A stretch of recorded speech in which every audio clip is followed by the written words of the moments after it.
Bonsoir mes chers amis. J'avais consacré il y a quelques semaines un éditorial dans Royaliste à la question du militantisme. Naturellement, je ne pouvais pas développer l'ensemble de la question, donc je me suis invité au Mercredi de l'Anard pour reprendre cette question de façon un peu plus large en parlant du passé, du présent et de l'avenir du militantisme. Je ferai classiquement trois parties. J'étudierai dans une première partie le militantisme partisan, c'est-à-dire de partis politiques. J'évoquerai la crise du militantisme que certains militants de l'ANAR ont bien connue. Et enfin, j'ouvrirai le débat en évoquant les possibilités d'une refondation du militantisme partisan. Donc, le militantisme, sur lequel il y a peu d'ouvrages d'ailleurs, et il semble que ce soit un terme récent. Militant semble avoir été écrit, mis dans le dictionnaire en 1962 seulement, ce qui me surprend, mais c'est possible. En tout cas, la réalité est bien antérieure au mot, puisque nous voyons, à mon avis, apparaître le militantisme partisan au moment de la Révolution française, avec les clubs révolutionnaires, le plus connu étant le club des Jacobins, qui invente des méthodes modernes d'organisation, de prise du pouvoir, de propagande idéologique, d'épuration également du milieu militant qui ont été promises à un très large avenir. Ce militantisme de club, c'est aussi le militantisme du club des monarchiens que nous connaissons bien, mais les monarchiens étaient beaucoup moins organisés que les jacobins, et c'est pour ça qu'ils ont, et beaucoup moins nombreux aussi en province, et c'est pour ça qu'ils ont perdu toute leur bataille, alors que les jacobins, comme vous le savez, ont brièvement triomphé. C'est un militantisme à ce moment-là qui est très idéologique. Il y a des intellectuels qui défendent, qui diffusent des idées, et il y a toute une presse, la presse de la Révolution française, qui est extrêmement active, extrêmement virulente, et qui contribue largement au développement des événements. Ce militantisme, en liaison d'ailleurs avec le club des Jacobins, se développe plus particulièrement et de façon assez violente dans le milieu des sans-culottes, dans les sections sans-culottes qui animent la vie parisienne, surtout avec la journée du 10 août, le renversement de la monarchie, et dans les grandes journées révolutionnaires en 1793, avec des tentatives d'influer sur le pouvoir politique, sur l'Assemblée, en liaison d'ailleurs avec les Jacobins, et avec également des tentatives insurrectionnelles. Donc on a au XVIIIe siècle, on a ce militantisme qui est un militantisme insurrectionnel, qui vise la prise du pouvoir, le contrôle du pouvoir pour imposer une idéologie. On retrouve le même état d'esprit au XIXe siècle avec le blanquisme. Auguste Blanqui est un militant révolutionnaire, républicain, nous dirons républicaniste, qui en fait est surtout un théoricien de l'action et un théoricien du pouvoir qu'il n'arrivera jamais à prendre puisqu'il passera les 3/4 de sa vie en prison, et qu'on l'appellera d'ailleurs l'enfermé avec un grand E.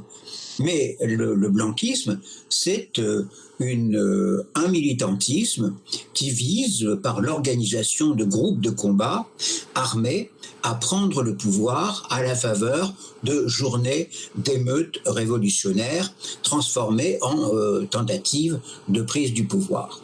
Donc c'est sans succès, mais le blanquisme a très durablement marqué les esprits, et il y a eu pendant longtemps en France une tradition blanquiste. À côté de ce militantisme, ou plutôt après ce militantisme insurrectionnel, nous avons un militantisme démocratique qui est bien connu, que je ne détaillerai pas.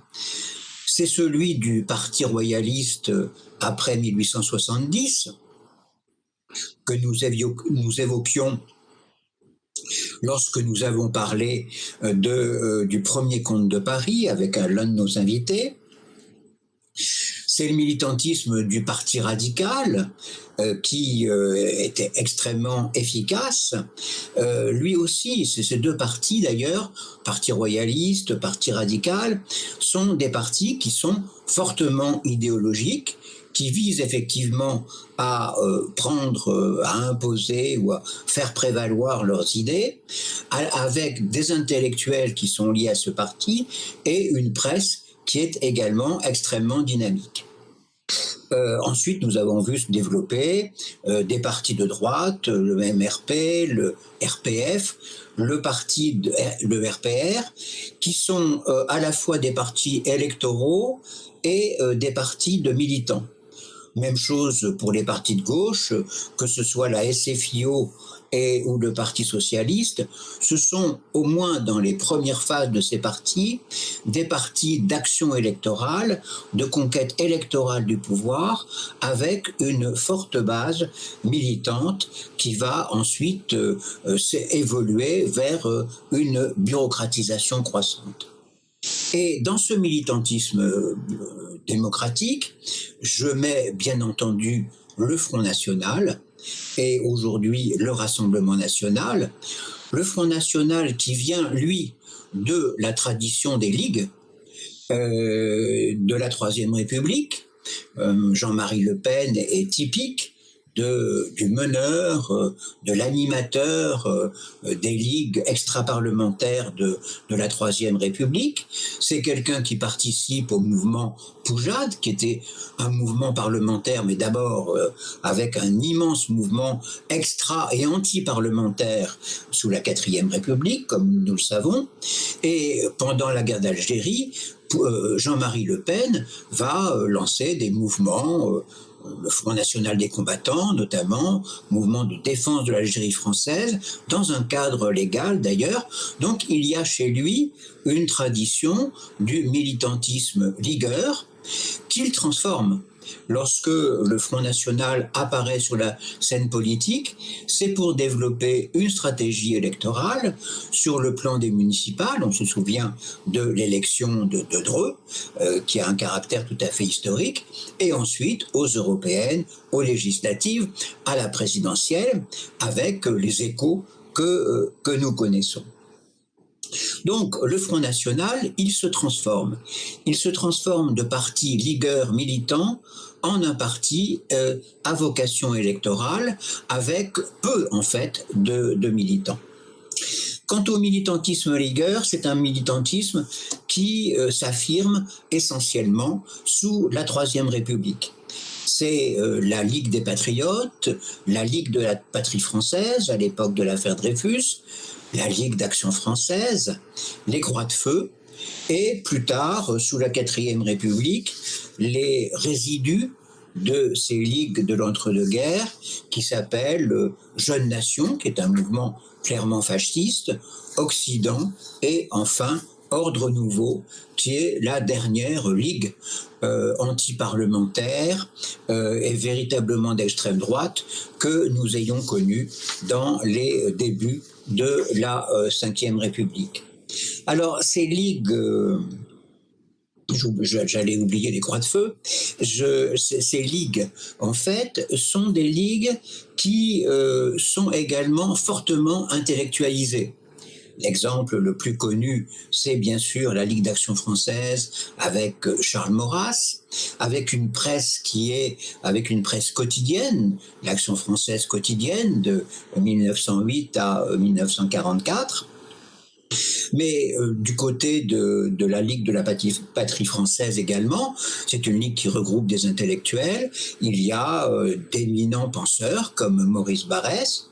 Donc, il y a un débat intellectuel de première importance, notamment à l'égard au moment de l'affaire Dreyfus, mais également sur le plan de la politique étrangère, etc., qui est mené par des gens qui ont effectivement une pensée politique qui est fortement structurée. C'est également vrai des Croix de Feu, qui est un mouvement à base d'anciens combattants, extrêmement puissant. Les Croix de Feu, en 1933, c'est quand même 450 000 adhérents. Et c'est un mouvement qui va devenir un parti politique, le PSF, le Parti social français, après 1936, en développant une pensée qui est solide. Les Croix de Feu ont la réputation d'être un parti fascisant ou un parti d'extrême droite. C'est tout à fait inexact. C'est un parti de droite, dirigé par le colonel de Larocque, comme on sait, qui est beaucoup plus l'héritier du catholicisme social que l'équivalent du parti fasciste italien ou de la phalange espagnole. D'ailleurs, les Croix de Feu sont un parti légaliste. Ils ne participent pas à l'assaut de la Chambre des députés le 6 février.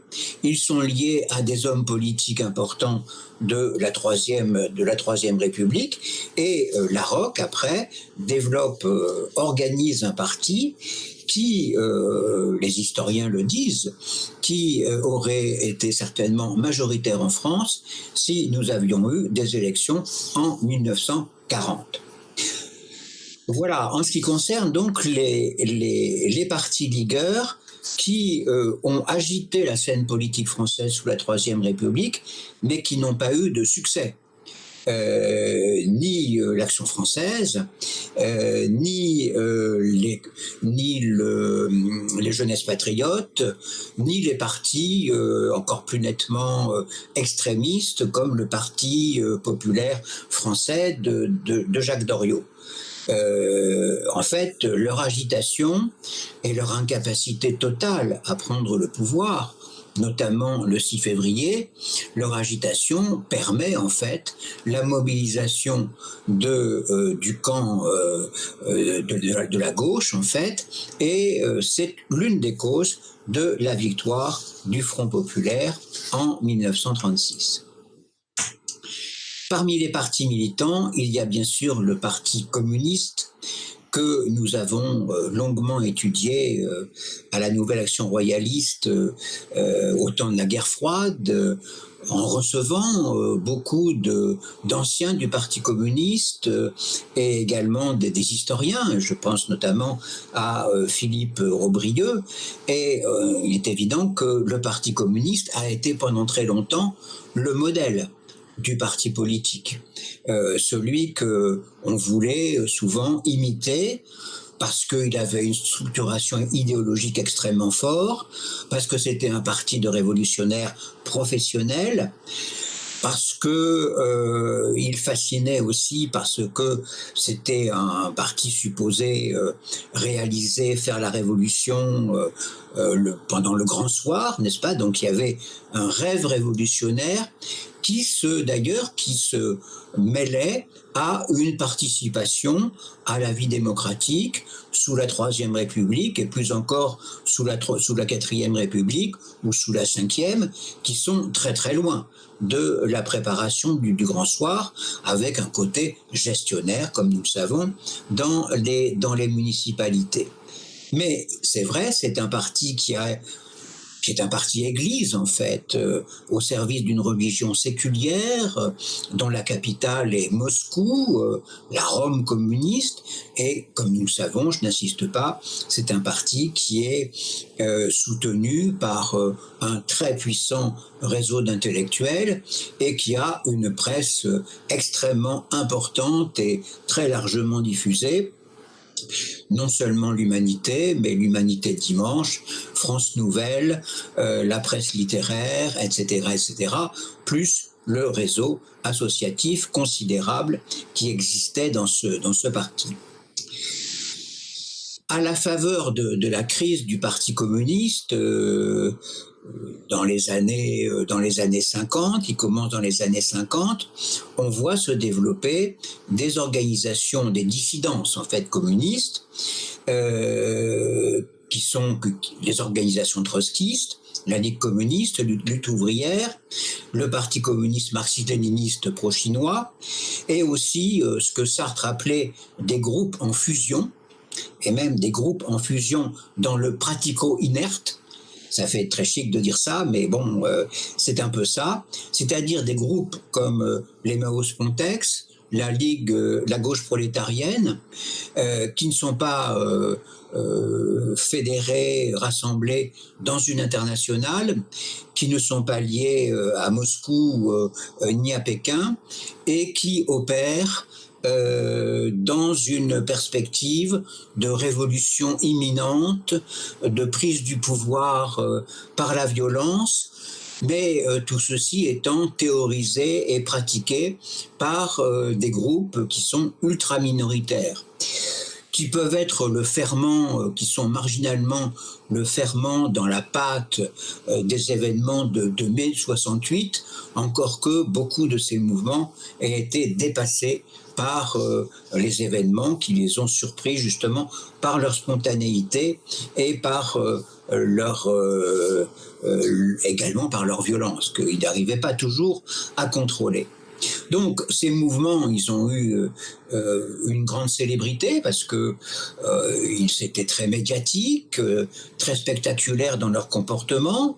Ils ont eu à un certain moment pouvaient aligner quelques centaines ou parfois quelques milliers de militants, et nous avons assisté à la décrue et à la quasi-disparition de ces mouvements. J'en parlerai dans quelques minutes. Donc la Troisième République, la Quatrième, la Cinquième, jusqu'en 1975 en fait, marquent les belles heures en fait, les grandes heures du militantisme partisan, que ce soit le militantisme de gauche ou d'extrême gauche, le Parti communiste notamment, ou que ce soit le militantisme de droite avec les Croix de Feu, le Parti social français et également le RPF, qui a été un très grand mouvement politique avant qu'il se fasse prendre dans tous les pièges électoraux tendus par le personnel de la Quatrième République. Mais la crise du militantisme, en fait, elle arrive en 1975, où, vous savez, Marcel Gauchet, dans son dernier livre, a montré qu'il y avait eu un tournant en 1975 qui concerne énormément de domaines. Le tournant religieux, c'est vers 1975 que le mouvement de décatholicisation de la société française devient effectivement très marqué. C'est vrai également dans le domaine économique. 1975, c'est le moment où nous entrons dans une politique de libre-échange complet, qui tend au libre-échange complet, du moins, avec Valéry Giscard d'Estaing. C'est le moment Reagan, Thatcher, etc., le tournant néolibéral ou ultralibéral des économies occidentales. Donc il y a à ce moment-là un tournant qui se fait et qui se vérifie également sur le plan militant. 1975, c'est le moment où les désillusions de l'après 68 arrivent à leur terme. Ce qui est fini est définitivement fini. C'est d'ailleurs dans la rue la disparition des services d'ordre militants, celui de la Ligue qui était très imposant et quelques autres, des maoïstes également, et la fin des affrontements de rue au quartier latin ou dans certaines villes universités de province. Tout cela disparaît, d'ailleurs pour laisser place pendant un certain temps à un certain nombre de règlements de compte à l'explosif, dont la nouvelle action royaliste, je le rappelle, a été victime à plusieurs reprises par des attentats qui venaient de l'extrême droite. Donc il y a les désillusions de 1968, la perte du sens religieux qui n'affecte pas simplement l'Église catholique, c'est également le déclin du militantisme sacrificiel. Les militants communistes notamment et bien des militants d'extrême droite aussi s'engageaient pour la vie, pour servir un idéal et y consacraient énormément de temps en sacrifiant leurs loisirs, souvent leur vie de famille, parfois leur profession, très souvent leurs études. Je n'ai pas dit que le fer de lance des mouvements, des mouvements, des grands partis politiques et des ligues, c'était les étudiants et également les lycéens. Et à partir des années 68, les étudiants, ils se mettent à travailler. C'est-à-dire, je ne parle pas, je dis les étudiants, je devrais dire, je ne parle pas des étudiants en médecine, je ne parle pas des étudiants en mathématiques, en sciences, qui ont toujours travaillé au quartier latin, je parle des étudiants en droit, en lettres, je ne parle pas non plus des étudiants de Sciences Po, qui travaillaient beaucoup, mais le droit, les lettres étaient des foyers de l'agitation étudiante, à droite, souvent à droite avant la Deuxième Guerre mondiale, beaucoup très nettement à gauche et à l'extrême gauche, après la Seconde Guerre mondiale. Et on voit après 1975 et à partir de 1968 que les étudiants, en fait, ils se consacrent à leurs études, d'abord parce qu'il y a les partiels. Au lieu de tout miser sur le travail des 2 mois de la fin de avril-mai, si vous voulez, on est obligé de travailler toute l'année. Et d'autre part, l'évolution de la population étudiante, la démocratisation de l'enseignement, fait que de plus en plus d'étudiants sont obligés de travailler pour payer les études et qu'à partir de ce moment-là, il n'est plus du tout question de militer dans les facs et même de militer hors des facs.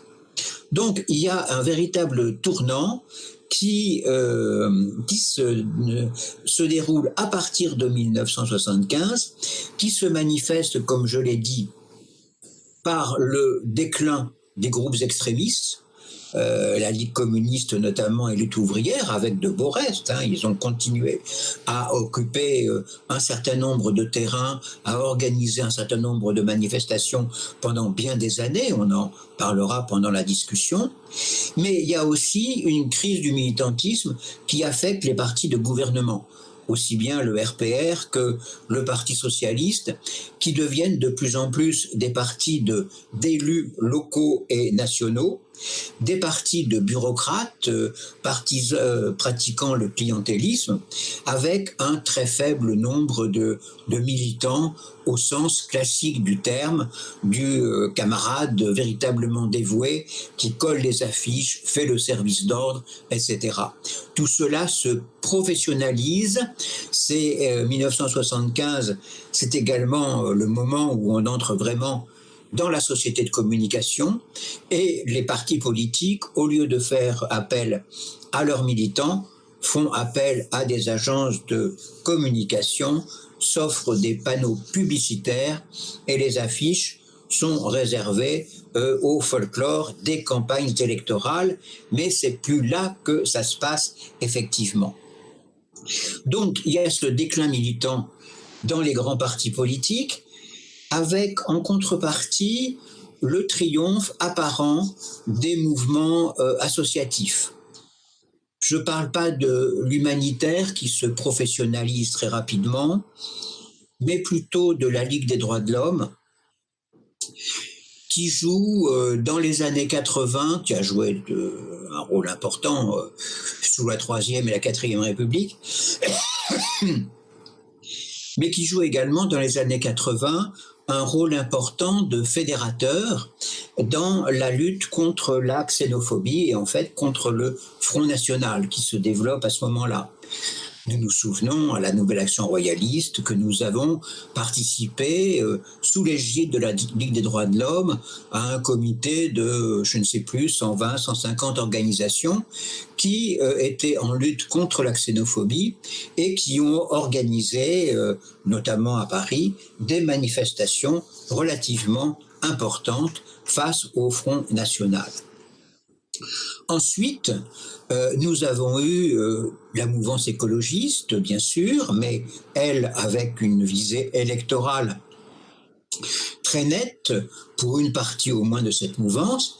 Et dans les années 2000, l'altermondialisme, avec le mouvement Attaque, qui a été un mouvement important, qui était un mouvement effectivement international, qui a fait des campagnes qui ont été scandées par des actions extrêmement violentes, aussi bien en Italie qu'à Gênes notamment, qu'aux États-Unis, et avec des manifestations d'une certaine importance également en France, notamment lorsque Jacques Nikonov était le président d'Attaque. Ensuite, ce mouvement, justement, où il y avait beaucoup de trotskistes et de maoïstes, s'est employé à faire une révolution de palais qui a entraîné le déclin de Attaque, qui est d'ailleurs en parallèle avec le déclin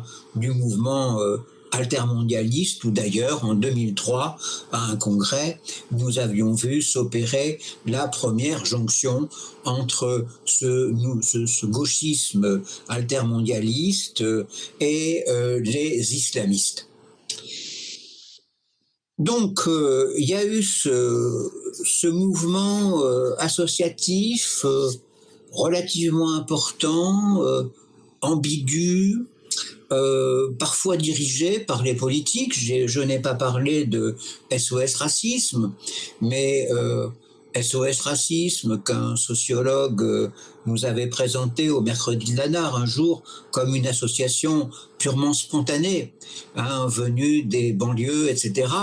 SOS Racisme est une organisation qui a été montée directement par l'Élysée, financée par des amis de l'Élysée qui ont pu organiser des congrès d'abord imposants, d'immenses concerts et tout un battage qui avait le but officiel de lutter contre le racisme, mais le but presque apparent de permettre la réélection de François Mitterrand en 1988. Nous sommes d'ailleurs bien placés pour le savoir, puisque j'ai été l'un des parrains de SOS Racisme, enfin l'un des parrains de la NAR d'SOS Racisme à l'époque de François Mitterrand.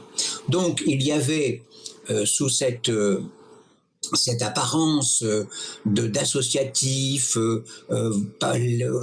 hors des partis politiques, etc., il y avait en fait une direction très très nette qui était donnée à un mouvement comme SOS Racisme par le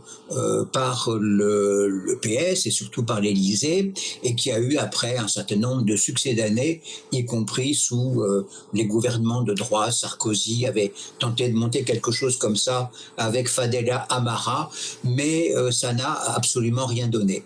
Et à côté de ce mouvement associatif ambigu, nous avons connu un regain du militantisme en 2005, du militantisme classique. Pourquoi 2005 ? Parce que c'est la campagne du référendum. C'est une campagne qui se passe, la campagne pour le non se passe hors des médias. C'est la première campagne qui se déroule sur Internet, essentiellement, avec des réunions, mais beaucoup sur Internet. C'est quelque chose de complètement nouveau. Et c'est une campagne victorieuse. Le non l'emporte à la stupeur de la classe politique et des médias. Et à partir de là, On voit dans la campagne présidentielle de 2007 notamment, on voit que l'assistance aux grands meetings électoraux de Ségolène Royal, de Sarkozy, est très importante. Ce ne sont plus des gens du troisième âge qui sont amenés en car, en train, etc. Il y a vraiment des gens qui vont dans ces meetings. Pourquoi ? Parce que le succès du non en 2005 montre tout simplement qu'on peut encore agir sur la décision politique et que l'action locale, l'action de terrain, l'action solitaire sur Internet devant son écran a un poids dans la vie politique. Ensuite, bien sûr, il y aura la déception, puisque il y aura le traité de Lisbonne, que les partis politiques à droite comme à gauche ne tiendront absolument pas leurs promesses, qu'on entrera de plus en plus dans un système oligarchique où les éléments de langage des campagnes électorales ne servent qu'à appâter le client et pour finalement faire toujours la même politique. Maintenant, depuis quelques années, nous avons donc cette désillusion, ce très faible militantisme des grandes formations politiques, sauf au moment des campagnes électorales où on recrute un maximum de personnes, mais en payant pas mal, en payant les services d'ordre, en payant les déplacements des militants, etc. Les campagnes électorales coûtent beaucoup d'argent, comme nous le savons. Et j'avais demandé d'ailleurs à quoi servait tout cet argent à un ami, un de nos amis, qui est mort maintenant, Philippe de Chartres, et qui était un peu un des pères du RPR, un gaulliste historique. Et je lui avais demandé à quoi servait cet argent, et il m'avait répondu: le casse-croûte du militant, tu ne sais pas combien ça peut coûter, justement. Le casse-croûte, c'est-à-dire les trains, les avions, ce que nous avons connu dans certaines campagnes électorales, les tentes pour accueillir les gens, pour leur donner à manger, etc., etc. C'est considérable. Donc la vie, il y a une apparence de vie militante classique au moment des campagnes présidentielles, beaucoup plus faiblement au moment des législatives, mais dans l'ordinaire des jours, eh bien, il ne se passe rien. Les partis, en fait, ne sont que de petites bureaucraties qui entretiennent un potentiel électoral vaille que vaille. Et nous avons aujourd'hui un phénomène nouveau qui est lié aux évolutions de la société. C'est ce qu'on peut appeler le moment entrepreneurial dans la politique.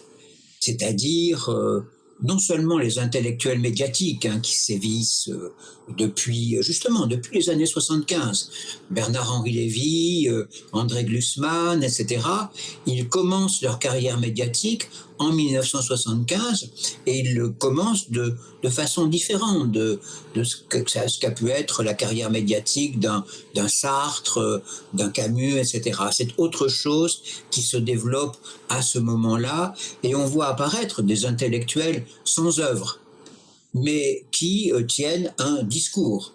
Ça a été le discours antitotalitaire, ça a été le discours sur la Yougoslavie, où les uns et les autres cherchaient à être Malraux, n'est-ce pas, par rapport à la guerre d'Espagne. Donc nous avons eu des entreprises intellocratiques à ce moment-là, et maintenant nous voyons sur le marché politique, entre guillemets, des entrepreneurs de toute nature. La République en marche est un parti entreprise,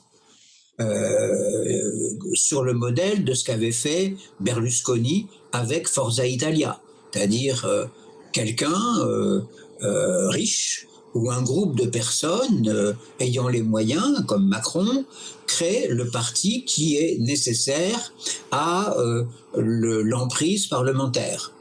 Donc la République en marche, ce n'est que cela, un parti entreprise sans aucune tradition militante, sans cohérence idéologique, qui est simplement le parti des amis du président de la République.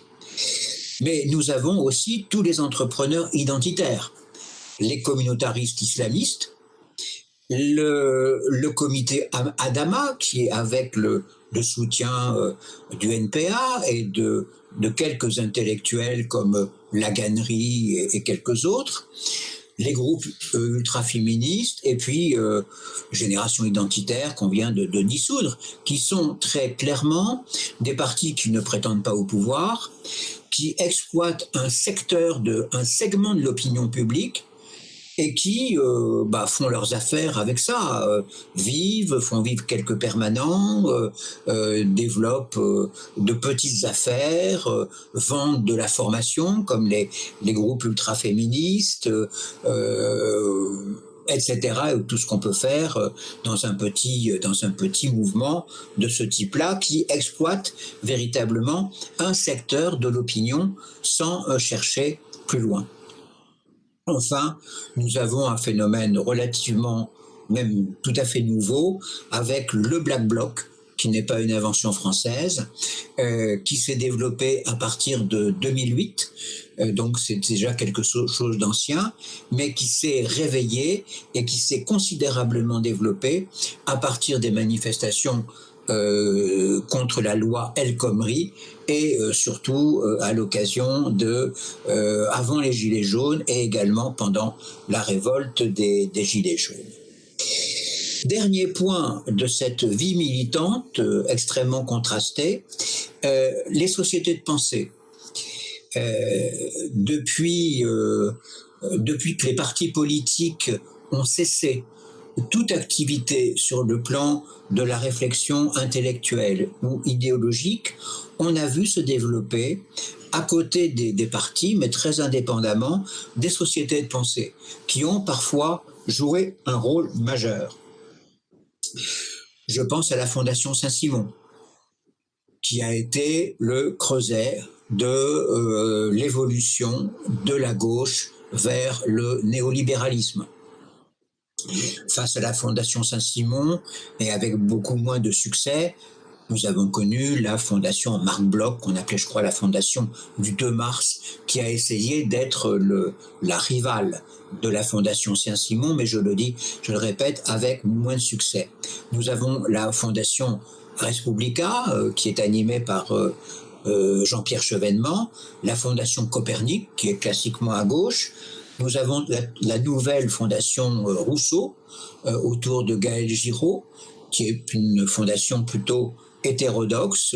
Je ne sais pas si je dois nous ajouter dans ces sociétés de pensée, mais je pense effectivement que la Nouvelle Action Royaliste, avec les Mercredis de Janard notamment, fait partie des sociétés de pensée qui existent, qui ont une véritable existence et un véritable projet dans la France d'aujourd'hui. Voilà où nous en sommes dans cette situation qui est terriblement contrastée et qui, d'autant plus contrastée que nous avons vécu en 2017 l'effondrement des grandes formations politiques, de plusieurs grandes formations politiques. Le Parti communiste, bien sûr, achève son déclin, du moins semble-t-il, mais le Parti socialiste s'est complètement effondré avec le retrait de François Hollande, et la droite libérale, avec François Fillon, a eu le même sort pour faire apparaître justement ce parti entreprise animé par Macron. Donc nous avons un paysage qui est politiquement dévasté, complètement déstructuré, et la question qui se pose, bien sûr, c'est la question d'une refondation partisane qui devrait se faire avec au moins deux objectifs qui seraient, enfin en tout cas deux nécessités, qui seraient de rompre avec l'idéologie de la communication qui a été désastreuse pour tous les partis politiques, et de rompre également avec le faux pragmatisme qui est le masque de l'idéologie ultralibérale qui se traduit justement sur le plan politique par la création de partis entreprises et de partis sectoriels comme ça d'entrepreneurs identitaires qui opèrent simplement sur certains secteurs d'un prétendu marché politique. Alors, est-ce qu'on peut penser qu'il y a des bases possibles d'une refondation militante? Oui, sans doute, dans la mesure où nous sommes à l'époque où on a vu reparaître le rôle important des sociétés de pensée, et on peut on peut estimer que la refondation de partis politiques dans l'avenir se fera à partir de sociétés de pensée. C'est une possibilité, ce n'est pas une certitude. On peut, mais j'en doute fort, penser que de nouvelles formations viendraient des luttes sociales. Mais l'expérience récente l'expérience du mouvement altermondialiste et jusqu'à l'expérience des Gilets jaunes montre justement que non. En tout cas, pour le moment, les luttes sociales telles qu'elles se déroulent aujourd'hui et les révoltes sociales n'engendrent aucune formation politique de type nouveau, notamment, et ça c'était très clair avec les Gilets jaunes, parce que nous sommes en un temps où ceux qui s'engagent tout d'un coup dans la politique, au nom d'une révolte, parce que la situation leur est intolérable, s'engagent contre l'ensemble du système politique et ne veulent surtout pas reconstituer un parti politique et ne veulent surtout pas de dirigeants politiques. C'est comme ça que les Gilets jaunes se sont affirmés contre les politiques, mais ils se sont également affirmés contre toute idée de représentation, et c'est aussi pour cela qu'ils ont fini par disparaître, la répression ayant bien sûr joué un rôle important, mais à mon avis non décisif. Il y a enfin ce que nous avons expérimenté en 2002, c'est-à-dire il y a la possibilité d'un rassemblement électoral qui engendrerait un parti. C'est ce qui avait été tenté, du moins hypothétiquement, par Jean-Pierre Chevènement en 2002 avec le Pôle républicain, c'est-à-dire un parti fédérant différents groupes, différents intellectuels, différentes forces politiques, et avec une visée électorale immédiate, mais la perspective également de constituer sur une base électorale rassemblée à un scrutin, et c'était le scrutin présidentiel, de rassembler à partir de là, d'organiser un véritable parti politique. Jean-Pierre Chevènement n'a pas voulu tenter cette véritable entreprise, n'a pas eu la volonté de faire un parti politique, donc nous en sommes tous décomposés très très rapidement, mais cette possibilité demeure à condition qu'un véritable dirigeant apparaisse disposant d'un véritable charisme et surtout d'une véritable volonté de changer l'ordre des choses. Voilà ce que je voulais vous dire sur cette question du militantisme. Je vais maintenant vous laisser poser des questions.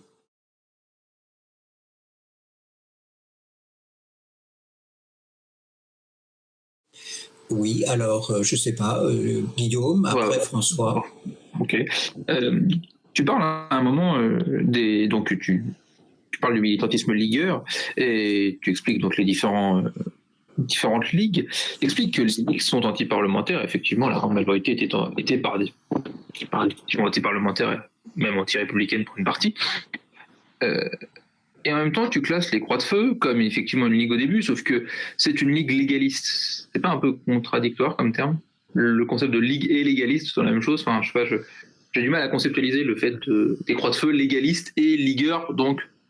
Non, on peut concevoir un mouvement anti-parlementaire qui ne veut pas justement détruire les institutions républicaines. D'accord, ok. Ok. Les jeunesses patriotes non plus, c'était une droite autoritaire classique. Enfin, je connais, ils n'avaient pas une idéologie très forte, mais c'était ça. Et ils visaient plutôt un gouvernement national, d'union nationale, quelque chose comme ça. Voilà, seule l'action française voulait véritablement le renversement du régime. Enfin, avait un discours sur ce renversement du régime qu'elle était incapable de faire. C'était une petite ligue par rapport aux Croix de Feu. L'action française, dans les années 30, tirait à 30 000 exemplaires à peu près. Elle avait une influence, mais c'était beaucoup moins important que d'autres formations et d'autres courants de pensée. Donc, voilà. Il n'y a jamais eu de possibilité de prise, de renversement des institutions sous la Troisième République. Ça n'a jamais été sérieux. D'accord. Alors que l'ambiance tout autour était plutôt Mussolini, Hitler, Franco, etc.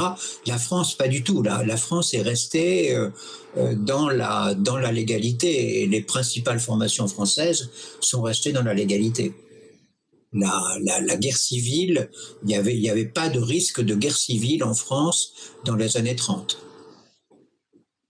Même s'il y avait des organisations fortes comme la Cagoule, je crois que Gilles Richard donne 6-7 000 militants pour la Cagoule, ce qui n'est pas rien quand même. Mais on ne voit pas ces gens-là prendre le pouvoir. Dans la mesure où l'armée ne veut pas prendre le pouvoir. Ce n'est pas une armée putschiste.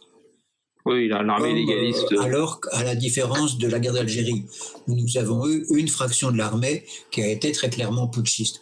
Alors, j'ajoute que dans cet exposé, je n'ai parlé ni de la résistance, ni de la guerre d'Algérie.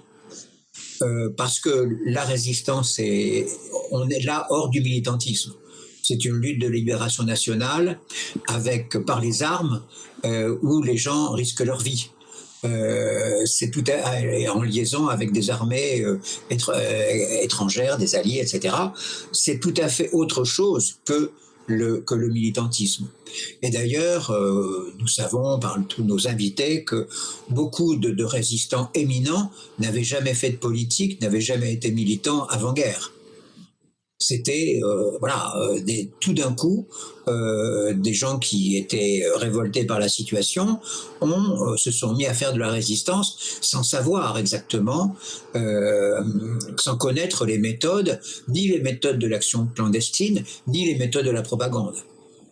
Bon, c'est pas le cas de mon père. On dirait, mon père était un vieux militant, mais le militantisme des camelots du roi à base de coups de poing sur la figure, de bagarres avec la police, etc., n'a rien à voir avec une campagne de pose de pain de plastique.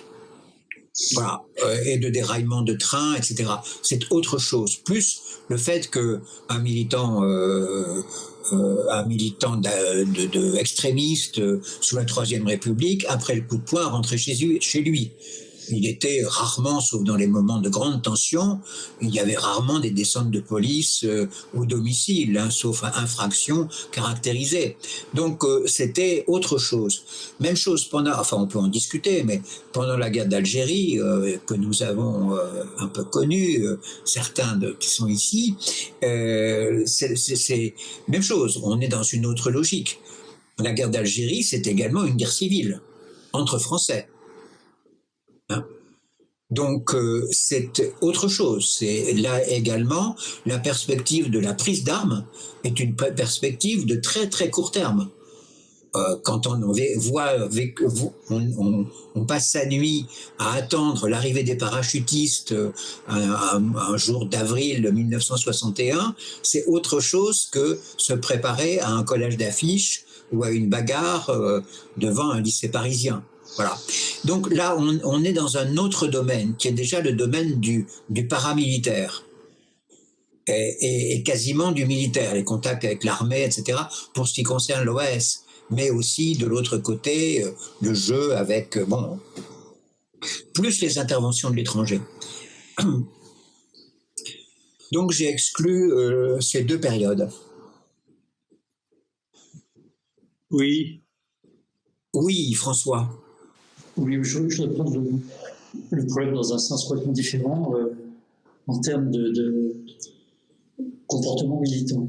Il y a, j'avais été très marqué dans ma jeunesse étudiantine par des travaux de Konrad Lorenz, je ne sais plus dans quoi, sur l'agression, sur le comportement animal, enfin, peu importe, dans lequel il décrivait le militant en termes d'éthologie. Et le militant, il en décrivait en particulier tout un tas de réactions, je dirais, biologiques, que je dois dire, j'avais un peu retrouvé chez moi à l'époque où je militais dans ces années-là. Je me suis en particulier un certain nombre de choses, dont les poils qui se hérissent, enfin un certain nombre de points de type très physiologique. Il en disait un truc qui, je crois, qui m'est paru assez juste, c'est qu'il y a pour une partie de la population, un besoin de militantisme, dans la mesure où il y a besoin de se sentir membre d'un groupe dans lequel on a un projet, on a tous le même, on se sent frères et sœurs dans ce projet, etc. Et ça, c'est quelque chose qui est réel.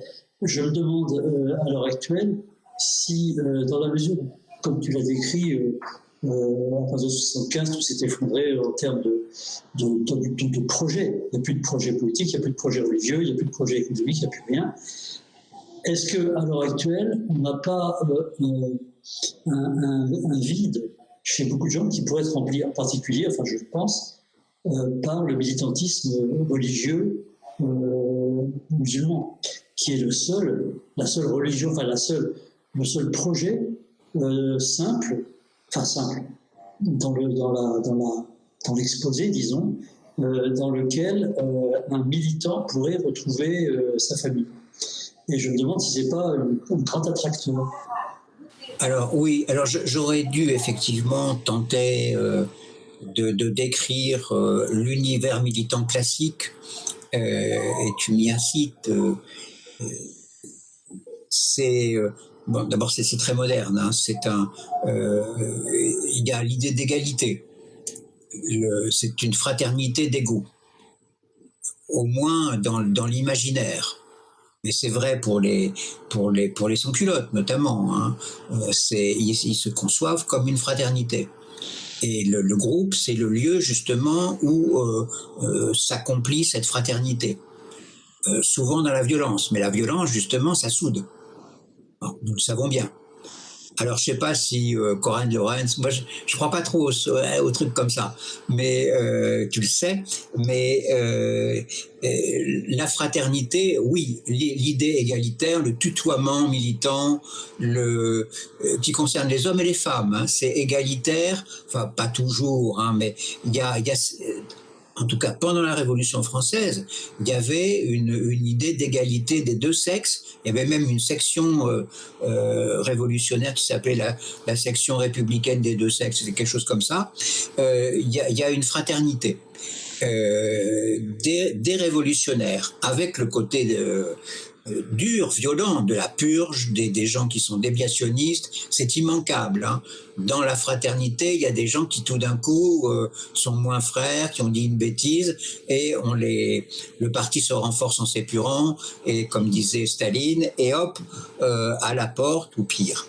Mais en tout cas, il y a beaucoup de gens, effectivement, et notamment les jeunes gens qui militaient dans les organisations au temps de la 3e, de la 4e et au début de la 5e République, venaient également pour la fraternité. C'était la fraternité de bande, c'était la fraternité de l'action. On a bien connu ça, et beaucoup de gens venaient parce que c'était la manif, c'était la bagarre, c'était le côté sympa des collages d'affiches, du pot qu'on buvait après, à la fin de la nuit, etc. Voilà, mais et il y avait également une culture virile qui concernait également les femmes militantes, hein. qui pouvaient se servir du ceinturon, du manche de pioche, de tout. Une fraternité virile avec une valeur qui était le courage physique. Tu as connu ça, François. Nous avons connu ça. Nous sommes quelques-uns encore à avoir connu ça. L'idéologie, en fait, il fallait être rigoureux idéologiquement, dans la rectitude, mais il fallait aussi, et peut-être surtout, être courageux. La vente à la criée, le collage d'affiches la nuit, tout ça, il fallait le faire. Sinon, on n'était pas sérieux. Ça, alors la culture virile a complètement disparu. Complètement. C'est fini, ça. On le voit dans les défilés. À l'exception, la culture virile, elle existait manifestement dans le service d'ordre de la Ligue communiste, dans les services d'ordre Mao, qu'on a quelque peu fréquenté à une certaine époque. Oui, là, c'était quasiment militarisé. Mais ça renaît sans doute dans le Black Bloc. Qui est où ils ont une culture de l'action, de l'action violente, et où ils se soudent pour l'action violente, parce que c'est un formidable dopant, au moins pendant 2-3 ans. Après, les gens qui viennent dans ces fraternités militantes violentes, ils restent 2 ans, 3 ans, après ils s'en vont. Ils ont pris des coups, ils sont allés au poste, ils ont fait un peu de prison, après ils passent aux choses sérieuses. Mais ça peut faire le fer de lance d'un parti politique pendant un petit moment. Et donc oui, le Black Bloc, que je connais pas plus que ça, hein, ça m'est arrivé de me mêler à ces groupes pour voir un peu, mais c'est ça, c'est la recherche de ce que tu disais, une fraternité dans l'action. Contre une cible, bon, les flics, voilà, descendre des flics. Oui. Mais alors, deuxièmement, par l'islamisme, bien sûr, encore que ça relève un peu du parti entreprise, hein. Ce sont des entrepreneurs religieux, pour beaucoup. Mais tu as ça dans les sectes. Si le militantisme politique n'attire plus depuis les années 70, c'est parce qu'il y a eu le phénomène des sectes. Jean-Jacques, ici présent, je me souviens d'une réunion à Avignon, au début de la NAR, où nous étions à l'hôtel de ville, je crois, dans une salle. On devait être 7, la propagande a dû dire 10. À côté, il y avait 200 personnes qui étaient venues écouter un mage venu d'une ashram et qui faisait un bruit pas possible. En plus, j'arrivais pas à parler. Et ça, alors là, oui, les sectes bouddhistes après 68, et puis après tout le phénomène des sectes, hein, qui est religieux ou para-religieux, il y a des trucs qui sont complètement magiques, hein, il y a des où les gens dépensent d'ailleurs beaucoup d'argent et sont très largement exploités pour participer à des choses qui relèvent de la magie. Mais tout ça a privé le monde militant, justement, de ceux qui cherchaient une chaleur communautaire. Ils la trouvent ailleurs. Dans l'islam, dans un certain type de protestantisme. Regarde même les charismatiques à une certaine époque, ça a été un peu ça, hein. Les chants, les prières en commun, etc. Et les charismatiques, c'est le début des années 70. Et justement, c'est ce moment-là où les mouvements véritables militants se vident de leurs effectifs. Oui. Donc il y a toujours un rapport au religieux qui est latent. Oui. Oui, bah c'est justement ça. Je me dis que dans ces sectes, c'est un petit peu. Tu dis l'islam, les mouvements islamiques entrent dans la catégorie entrepreneuriale, mais je pense que les sectes c'était aussi ça. Il y avait une partie financière intéressée sur laquelle on utilisait un militantisme. Là, je pense qu'on est un peu la même chose. Moi, je crains de façon complètement, irrationnelle peut-être, mais que ce besoin de fraternité, etc., soit maintenant à l'intérieur de l'islam qu'on le trouve mieux. Ce qu'on ne trouvait plus dans les religions. La religion catholique a pratiquement disparu en tant que mouvement attractif comme ça de fraternité, je ne vais pas dire beaucoup de points, mais d'action commune, alors qu'il y a dans l'islam un attracteur très fort, d'autant plus que derrière ça, il y a c'est un peu comme le Parti communiste autrefois, on était d'autant plus communiste en France qu'il y avait le communisme international à Moscou, comme tu disais, qui lui était triomphant. Donc il y a un côté, c'est pas une cause complètement perdue, c'est pas une cause complètement isolée comme une secte quelconque, on rentre dans un système sérieux. Oui, mais là, oui, tu as raison. Quant à l'islamisme, il y a un facteur qui n'existe pas ou très peu dans le militantisme traditionnel, c'est le facteur social. C'est l'islamisme, dans tous les pays d'ailleurs, il a prospéré parce qu'il y avait des populations qui ne bénéficiaient plus ou pas du tout de politique sociale. Et les gens comme ça, ils sont réintégrés dans une communauté qui s'occupe tout simplement de soupe populaire, couscous commun, etc., etc. Oui. Et ça a fait le succès des frères musulmans en Égypte, et ça fait très certainement le succès d'un certain nombre de groupes islamistes dans les banlieues. Oui. Bertrand ? Oui. Oui, on peut faire allusion avec dans les pays du monde, certains pays du monde arabo-musulman, avec l'imposition des politiques néolibérales qui ont déstructuré le peu de social qu'il y avait, et là où les frères musulmans et autres se sont engouffrés pour faire du social à la place de l'État auquel on a imposé des politiques d'ajustement, de consensus de Washington. Oui. Mais bon, on en a souvent parlé. Il est certain également que la fin de l'encadrement communiste d'un certain nombre de banlieues a laissé le terrain complètement vide. Oui. Je me souviens qu'il y a bien longtemps, dans les années 80, en 83-84, on avait invité un conseiller de Pierre Mauroy, Thierry Pfister, à la NAR. Et il nous avait dit au cours de la discussion, mais maintenant que le Parti communiste est en déclin, qui va encadrer les banlieues ? Voilà. Et il n'y avait pas de réponse. On ne savait pas, et lui non plus. Mais pour lui, c'était un problème. Et le problème, eh bien, c'est qu'il y en a qui se sont mis à encadrer. D'ailleurs, avec des structures mafieuses, hein, il ne faut pas... qui sont importantes. Le deal est une structuration très importante d'un certain nombre de banlieues. Hein.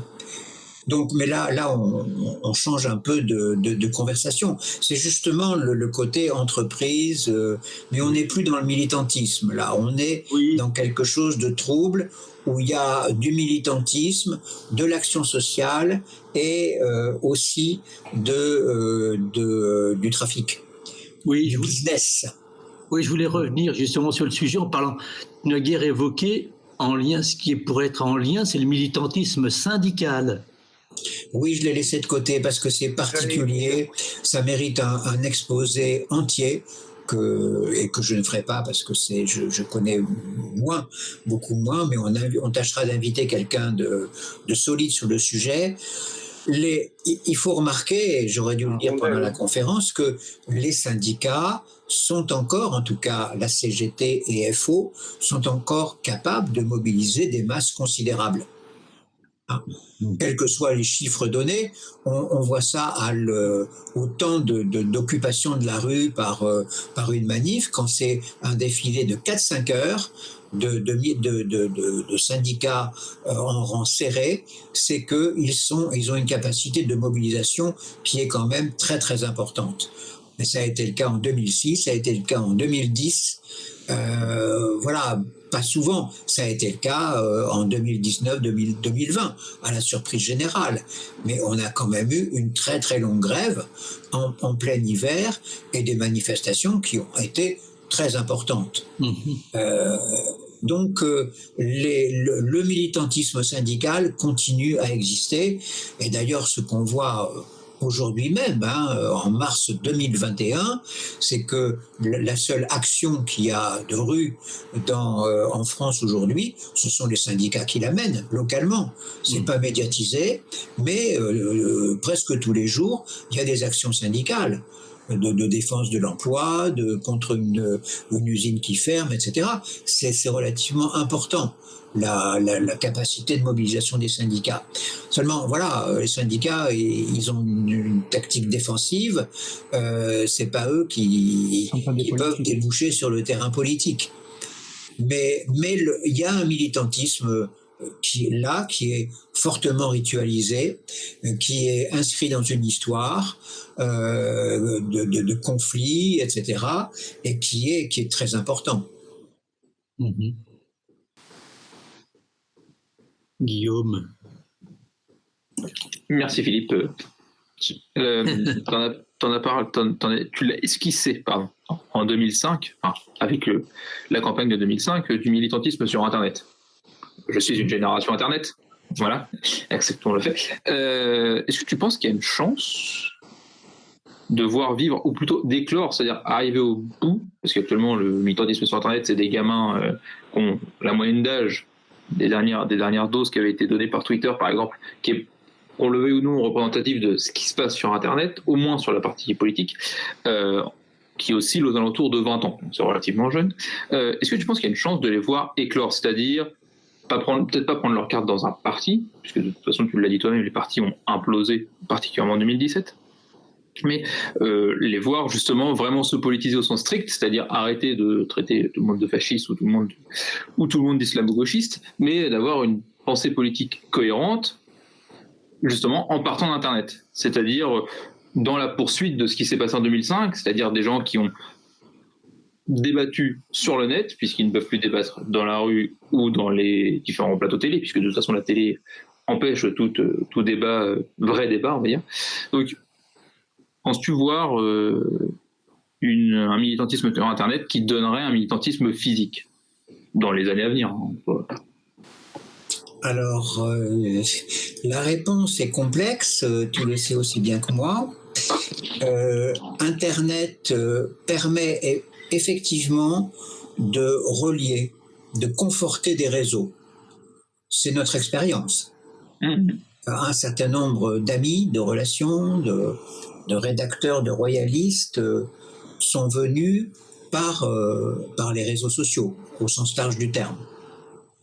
Mais ces réseaux sociaux qui sont plutôt fréquentés par une population d'un certain âge. Je pense à Facebook, qui, d'après ce qu'on dit, peu fréquenté par les très jeunes.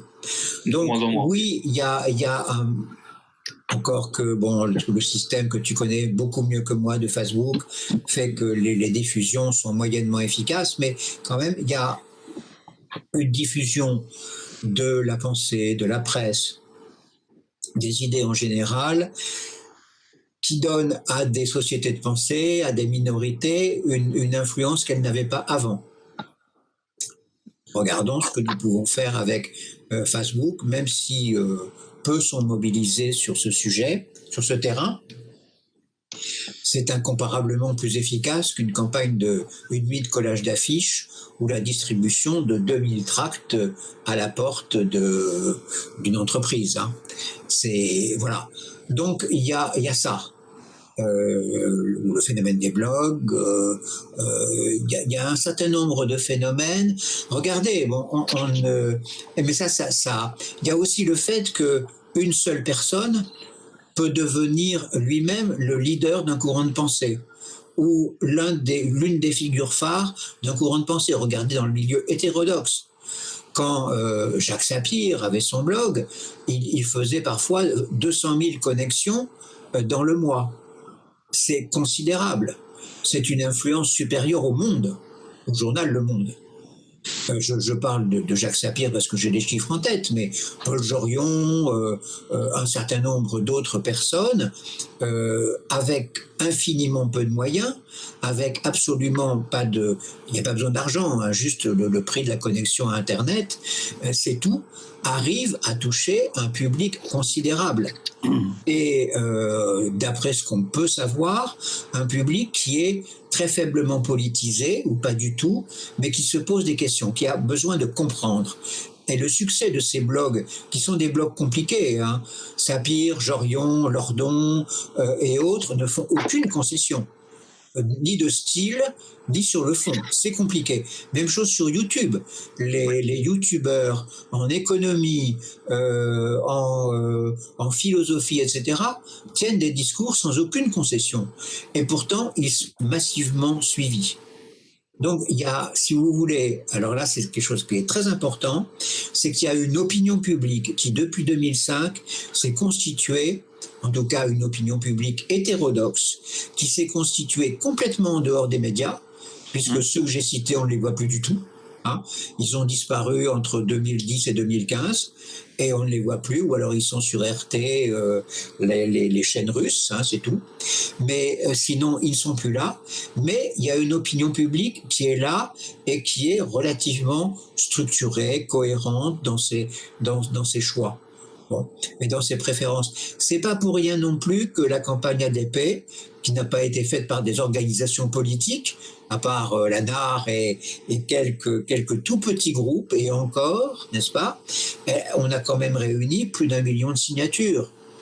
Coralie Delhomme et David Kella ont lancé une pétition, c'était 200 000, 300 000, avec pas d'argent. Ils ont fait ça sur le site dédié, et ça a marché parce qu'il y a une opinion publique qui réagit à ce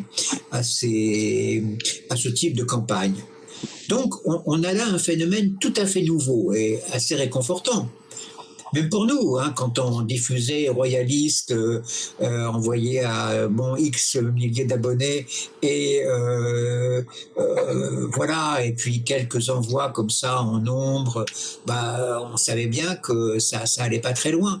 Là, les capacités de diffusion du journal dans son ensemble ou d'un certain nombre d'articles sont quand même décuplées, enfin multipliées par X. J'aimerais bien savoir par combien d'ailleurs.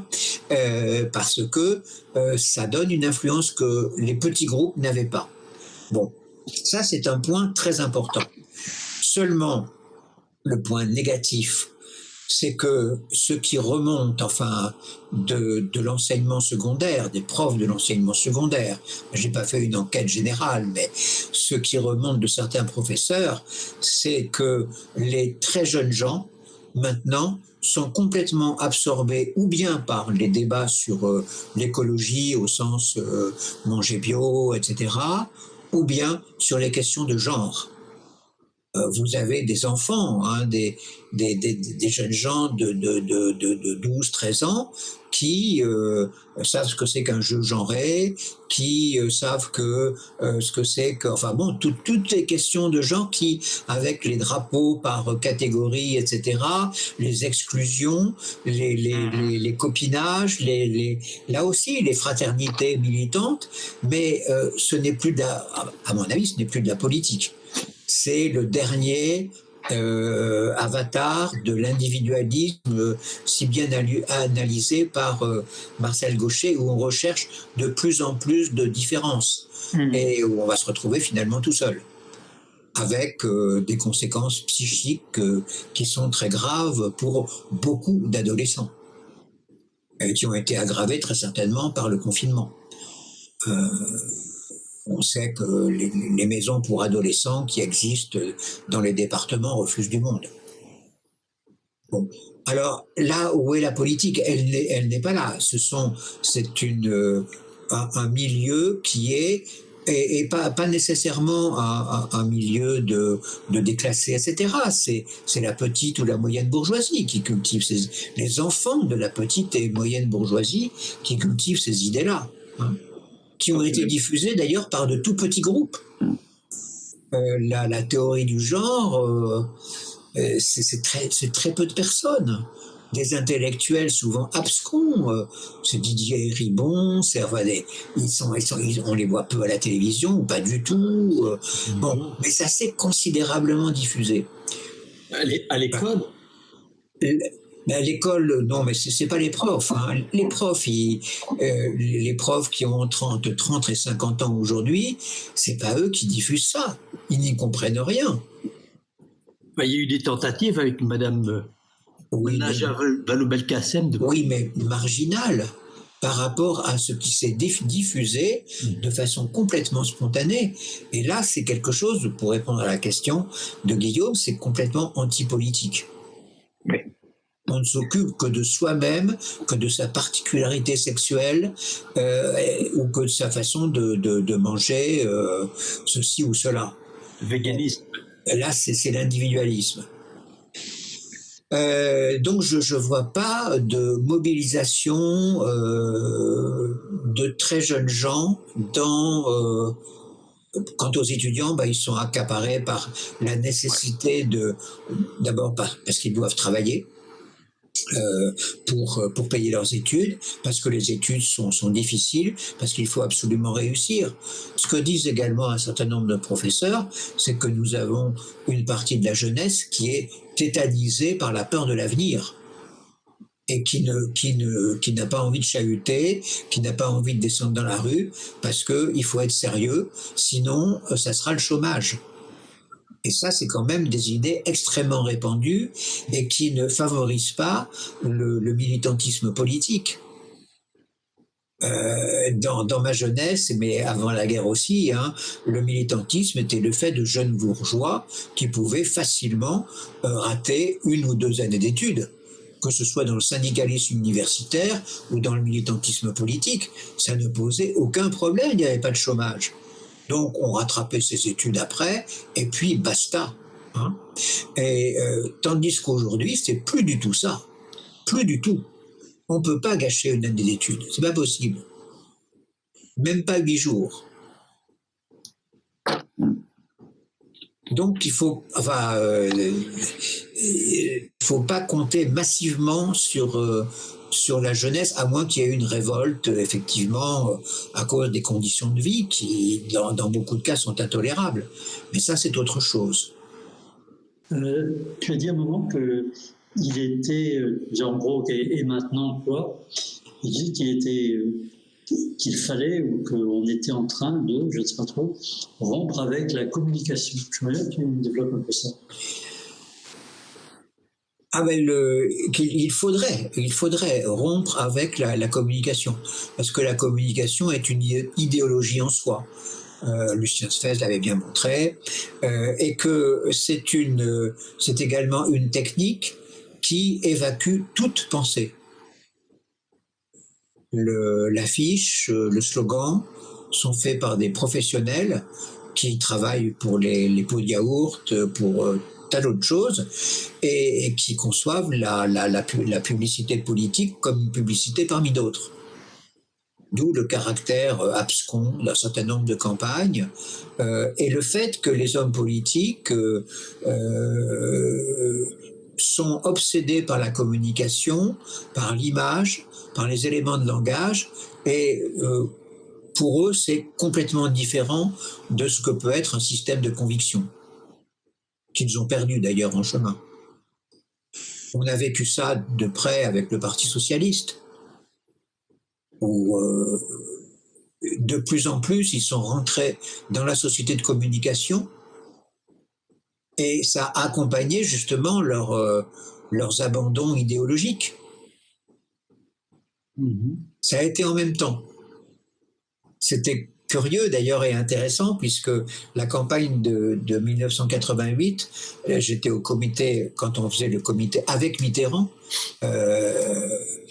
j'étais souvent assis à côté de Lucien Sfez, qui venait de faire paraître son grand livre sur la communication, qui est un livre remarquable. Et on avait des moments de fou rire, tellement nous étions confrontés au dérisoire, à la technique dérisoire de communication, en plus très mal foutue par rapport au RPR, qui lui a fait une très belle campagne pour perdre finalement. Mais tout ça a été complètement dérisoire. Et et il s'agissait de trouver la belle phrase, mais ce n'était plus lié à des idées. C'était lié à la victoire de Mitterrand, qui était le personnage central. Mais bon, voilà. Et ça a tué les partis politiques. Plus l'opportunisme de Chirac. Bon, il y a d'autres facteurs qui ont joué, mais ça a été considérable. Et le fait qu'eux-mêmes se sont sentis, dans la société de communication, obligés d'intégrer ces codes et de tout miser là-dessus. Mais alors, comment en sortir de cette communication ? Ah bah ça s'appelle une décision politique, c'est-à-dire qu'on n'accepte plus de faire un certain nombre d'émissions de télévision ou on tient à la télévision d'autres propos dans la mesure où on est un ministre ou un candidat important à une élection présidentielle. On peut très bien briser tous les codes. Oui. D'ailleurs, il y en a un qui a réussi magistralement dans ce domaine. Il s'appelle Jean-Marie Le Pen. Qui a passé son temps dans la grande époque du lepénisme, qu'est-ce qu'il faisait ? Il insultait les journalistes, il y en a qui se sont fait tabasser. Qu'est-ce qui se passait ? Mais ils en redemandaient, les journalistes. C'était un excellent spectacle. Une bête de scène. Regardez comment ça s'est passé. Il insultait, il était odieux, il disait des horreurs, et c'était complètement anticommunicationnel, et ça a marché prodigieusement bien. Jusqu'à un deuxième tour de présidentiel. Bon, alors on peut le faire. On peut le faire si on décide de le faire. Et tout. Le Pen l'a montré. Et tout ça en parlant un excellent français en plus.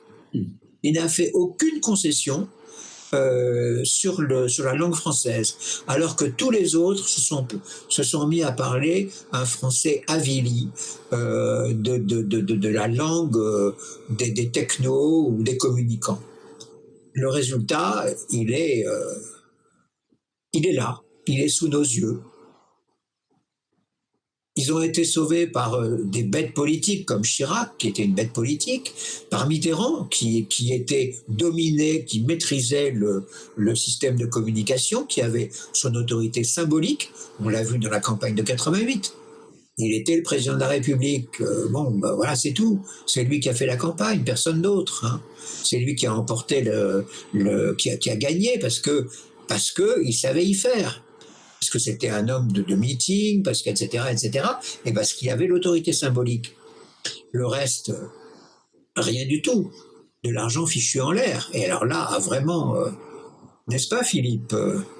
L'avion pour Toulouse, meeting, le dernier meeting de Mitterrand, avec moi, dans le comité de soutien. Bon, bah oui, voilà.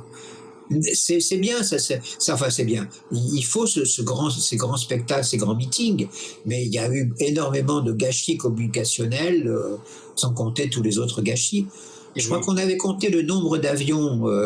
Il y avait l'Airbus du comité de soutien, et il y avait combien ? 15 avions, des ministres, premiers ministres, etc., des bimoteurs qui étaient là, ou biréacteurs, qui étaient là sur la piste en attente pour repartir vers Paris.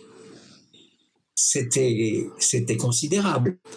Bon, donc voilà, mais là, à côté de la communication, il y avait aussi tout ce gâchis. Mais ils se sont perdus dans tout ça, dans l'argent et dans les fameuses petites phrases. Bon, oui. Là, je trouve que le passé informe toujours, mais maintenant, sur la communication, je suis d'accord, mais tout ce qui est à travers Facebook et les réseaux sociaux, ce sont des choses qui ont évidemment leurs valeurs, qui sont très importantes pour diffuser des idées, mais néanmoins, chacun reste derrière son écran. C'est-à-dire qu'il n'y a peu de lieu de rencontre réellement. Et je pense que malgré tout, une action politique nécessite des lieux de rencontre où on se voit, on se rencontre. Et donc, le travail, pour moi, tout ce qu'on fait tous au niveau de ce qui est les réseaux sociaux, tout ce qu'on fait, c'est important parce que ça brasse les idées, ça fait avancer les idées. mais il y a quand même cette chose, on a beaucoup, entre guillemets, d'amis, mais comment se rencontrer tous ensemble, et c'est ça Ah la ben ça, difficulté. Et là, je rebondis, comme ça oui, je serai complet, avec oui, ce que tu disais par rapport à l'expérience qu'on a eue avec Chevènement. C'est sûr que pour rassembler les personnes, il faudra qu'une personne soit là pour rassembler. Et à ce moment-là, on pourra peut-être, et je crois que un certain militantisme est indispensable pour faire vivre la politique. oui. Mais ça, complètement. Mais bon, regardons les Gilets jaunes. La mobilisation s'est faite à partir des réseaux sociaux. Mais Oui, après les exactement. réseaux sociaux, il y a eu la rue. Oui, Et on est un certain nombre à avoir assisté à ces manifestations. Les gens qui étaient là étaient manifestement heureux d'être ensemble. oui, C'était des gens, justement, c'était des gens isolés, plutôt France périphérique, etc. Et ils étaient heureux de se trouver nombreux de leur avis, à dire qu'il y en avait marre. oui. Et ça se sentait. Il y avait de la part de gens qui n'avaient jamais manifesté, souvent, hein. Hommes et femmes, beaucoup de femmes dans ce mouvement. Hein, ceux qui ont observé les manifs ont pu le constater. Beaucoup d'hommes et de femmes entre 35 et 50 ans. Des gens qui travaillent ou qui sont au chômage et qui n'avaient pas l'expérience de la rue, mais qui l'ont prise très vite. C'est d'ailleurs curieux pour quelqu'un enfin pour des gens comme nous qui ont vécu beaucoup de manifestations à des époques très différentes de leur vie, et avec l'idée que quand même c'était une affaire un peu de professionnel d'organiser, de monter une manif, de faire un SO, etc. Là, mais on l'a vu aussi dans des manifs étudiantes, hein, les Gilets jaunes, ils ont appris en quelques semaines la manif. Oui. Ils ont appris bon, sans service d'ordre, sans organisation centrale, mais ça a quand même donné des résultats assez spectaculaires. Et donc, ça s'apprend très vite sur le terrain, tout ça, et on retrouve quelque chose qui est extraordinairement français d'ailleurs, le rituel de la manifestation, avec maintenant un côté violent qui n'existait pas aux époques précédentes, enfin sous la Ve République, après la fin de la guerre d'Algérie, la violence a quand même décru, mais on retrouve la manifestation à la française, Oui. qui n'existe pas dans tous les pays étrangers, hein. Oui. Beaucoup de pays étrangers connaissent l'émeute, notamment les États-Unis, mais pas la manif à la française, qui est quelque chose d'assez particulier. Mais elle existe aussi en Italie, peut-être un peu en Allemagne également. Enfin bon, ça c'est un autre sujet. Peut-être qu'on fera une réunion sur les questions de maintien de l'ordre. Il y a un livre qui vient de paraître que je n'ai pas encore lu, mais c'est possible. Oui, mais en tout cas, pour répondre à ta question, les réseaux sociaux peuvent trouver leur débouché dans la rue ou dans des réunions importantes, hein. À partir du moment où on crée il y a un mot d'ordre, où on crée l'occasion, où bon, après c'est à chacun de savoir s'il accepte ou pas de descendre dans la rue ou d'aller à telle ou telle réunion. Mais c'est un catalyseur qui n'est pas négligeable. Pour aller dans le... Néanmoins, quand on cite les syndicats ou les Gilets jaunes ou plein d'autres choses, malgré tout, il y a un problème de raccordement qui se passe. C'est-à-dire qu'il y a des gens qui manifestent, il y a des gens qui ont notamment les Gilets jaunes, où ils ont retrouvé une fraternité réellement. Mais néanmoins, tout cela n'a pas été repris par ce mouvement de pensée dont on parle. On n'a pas su, on n'a pas pu. Ah non, mais on ne pouvait absolument pas. Oui. On se trouvait confronté à la violence interne d'abord de ces groupes de Gilets jaunes. Et qui vraiment, c'était très violent. On l'a vu pour les premières vedettes des Gilets jaunes ont été exclues avec des attendus particulièrement insultants, etc. Et puis, il y avait le fait que les revendications étaient extrêmement diverses. Donc, on ne pouvait pas... Marcel Gauchet raconte ça. Il est allé sur un rond-point près de chez lui pour discuter. Mais il y avait tellement de revendications que rien ne pouvait s'organiser. Et en plus, ils ne voulaient pas s'organiser. Les grands états généraux de Gilets jaunes n'ont absolument rien donné. Rien donné parce que discussion pas organisée et refus d'organiser la discussion et multiplicité. Bien sûr, il y a eu les mots d'ordre relayés par les médias sur le RIC, etc. Ouais, mais il y avait bien d'autres choses. Et c'est là que le moment délicat du passage à l'organisation ne pouvait pas se faire. Pas qu'il n'ait pas pu se faire, c'est qu'il ne pouvait pas se faire. On a un exemple en fait qui contrecarre tout ça en fait.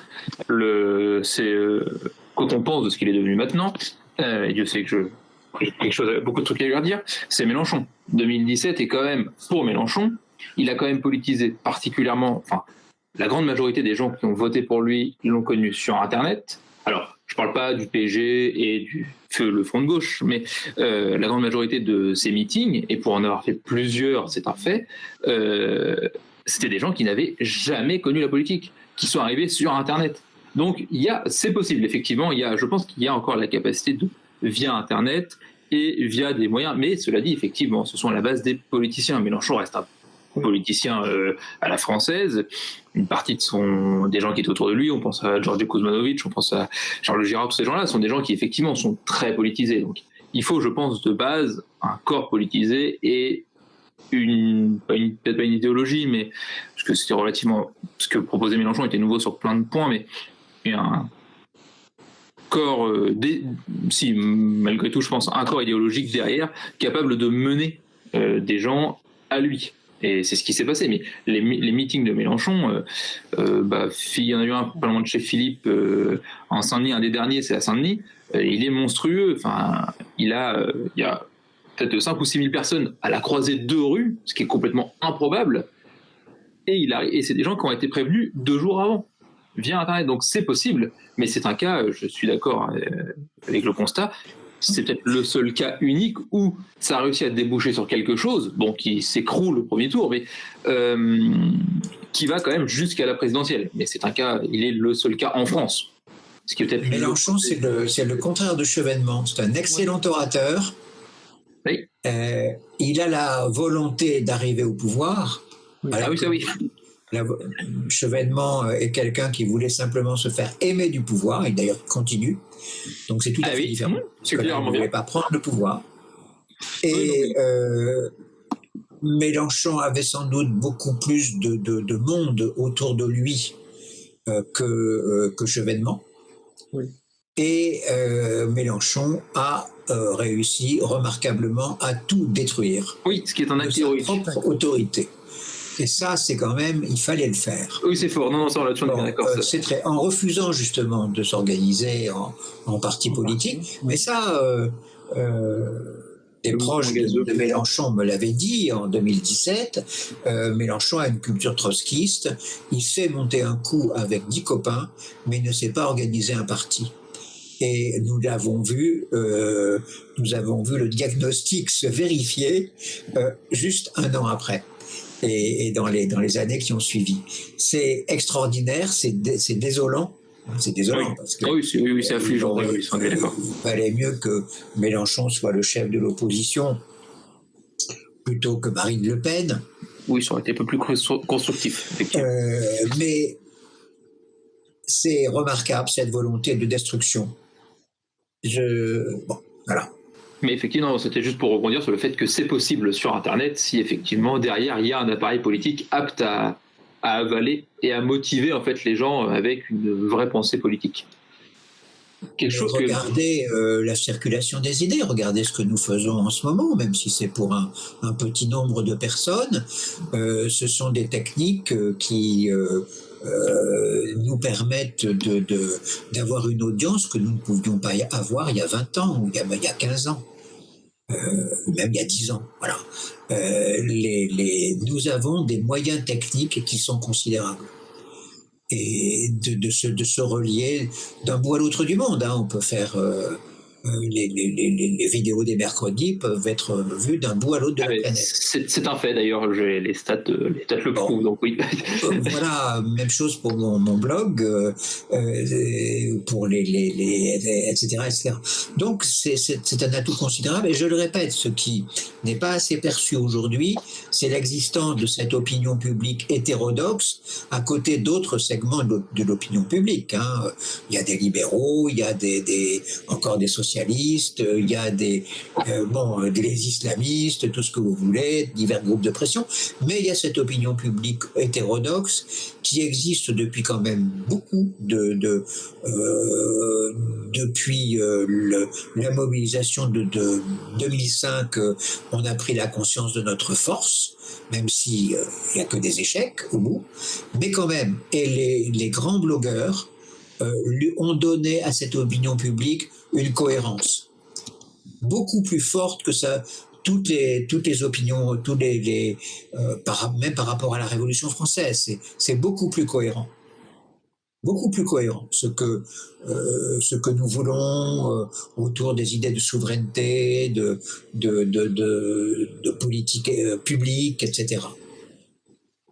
Et ça fait appel à un passé on s'est donné, cette opinion publique-là, elle s'est donné un passé, c'est la résistance, c'est le CNR, même s'il y a un peu de mythologie dans tout ça, hein, ça m'est arrivé de l'écrire.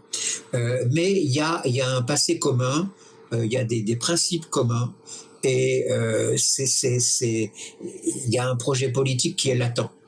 Il n'y a plus que, en fait, il y a des militants qui sont épars, que nous connaissons. C'est qu'au moment de la campagne Chevènement, on se connaissait tous. Hein. Tous ceux qui se sont réunis autour de Chevènement, on se connaissait d'avant. Parce qu'on avait fait des campagnes pour l'indépendance nationale, pour tel où on s'était connus avec les gens du CRS, etc. Donc on se connaissait. Et on s'est... bien sûr, il y a eu des intrigants, comme il y en a toujours, des manipulateurs, mais enfin, quand même, ça a bien marché. Et là, également, nous nous connaissons tous. Hein. Et ces segments de l'opinion publique qui se retrouvent autour des blogs ou autour de certaines émissions, ils sont prêts à se mobiliser physiquement. Mais il n'y a pas le catalyseur. Alors, c'est ce qui manque. Donc le militantisme a un bel avenir. Jean-Jacques avait une question, je crois. Oui. Tu avais évoqué le rôle et l'importance des médias écrits, des journaux à l'époque. Actuellement, la presse écrite n'a plus tellement la même importance, même si, parce que Marianne fait office plus ou moins de rassemblement. Hein. Mais il y a Marianne, mais il y a aussi les dérivés qui sont Figaro Vox ou Marianne Net, je ne sais pas comment il l'appelle. Mais il n'y a plus vraiment une pression. Évidemment, il y a un journal tout à fait remarquable qui est royaliste. Mais au-delà de là, dans la grande presse, oui, dans la grande presse, il n'y a guère que Marianne. Je ne sais pas. Oui, mais dans la grande presse, il y a beaucoup de journaux. Hein. Non. Il y a presque plus de journaux d'opinion. Il y a quoi ? Il y a l'Humanité quotidienne. Oui. En véritable journal d'opinion exprimant une pensée cohérente. Il y a l'Humanité. Oui. Et puis Marianne qui est un peu le journal des hétérodoxes. Bon. La Croix aussi. Comment ? La Croix. La Croix, mais c'est le journal d'une fraction des catholiques. Oui, c'est différent. Il n'y a pas d'engagement politique. Non. Je connais mal, mais c'est un bon journal, hein, mais oui. C'est un journal d'information avec une tonalité catholique. Oui. Alors, Le Point, quand même, c'est quand même un rassemblement de libéraux qui sort. Alors, c'est de l'hebdo, mais le Point est quand même l'équivalent du Figaro, pas du Figaro, de l'UMA. C'est cohérent, c'est des libéraux tout court. Oui, c'est des libéraux, tu as raison. Oui. Tu as raison.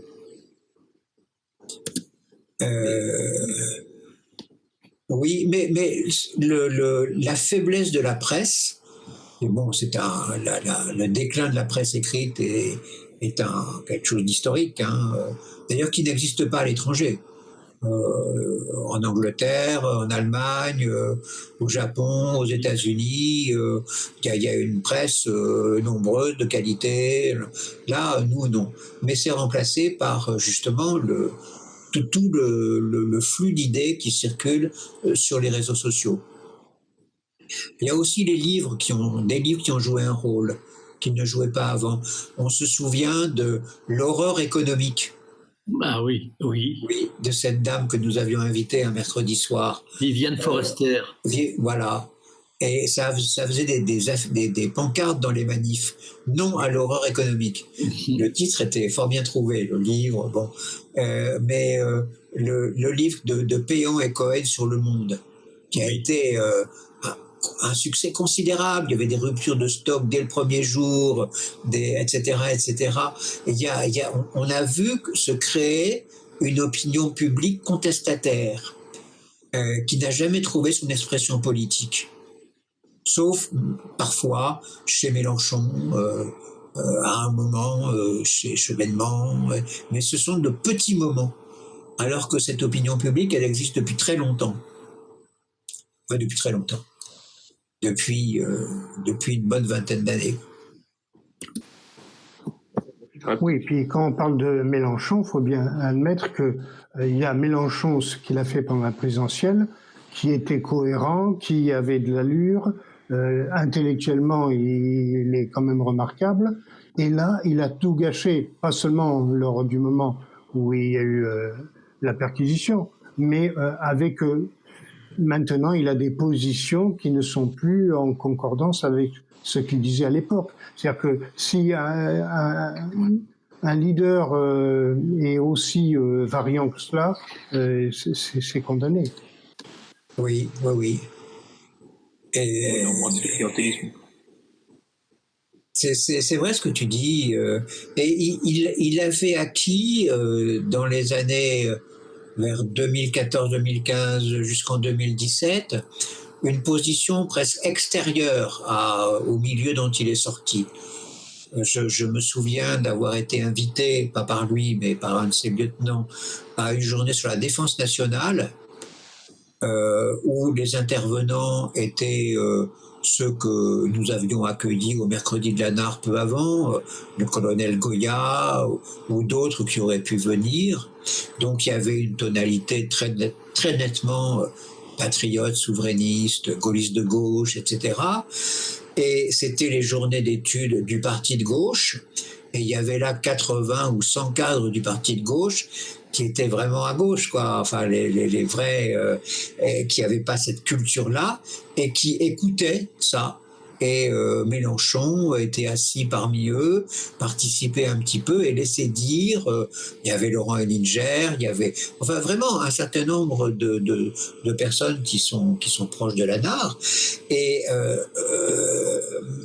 pendant la présidentielle, il y a eu également une réunion de Mélenchon sur les questions de défense, et c'est la même chose. Il a tenu un discours exactement identique à celui que nous aurions pu tenir, et devant un public qui était sa base électorale, en tout cas sa base militante, et ça se passait très bien. Donc il arrivait à imposer un certain nombre de principes, y compris en matière d'industrie de défense, de forces nucléaires de dissuasion, qui n'était vraiment pas dans la culture d'une partie de son électorat. Et là encore, il a tout gâché. Voilà. Bon, donc c'est fini pour Mélenchon. Au suivant, on va voir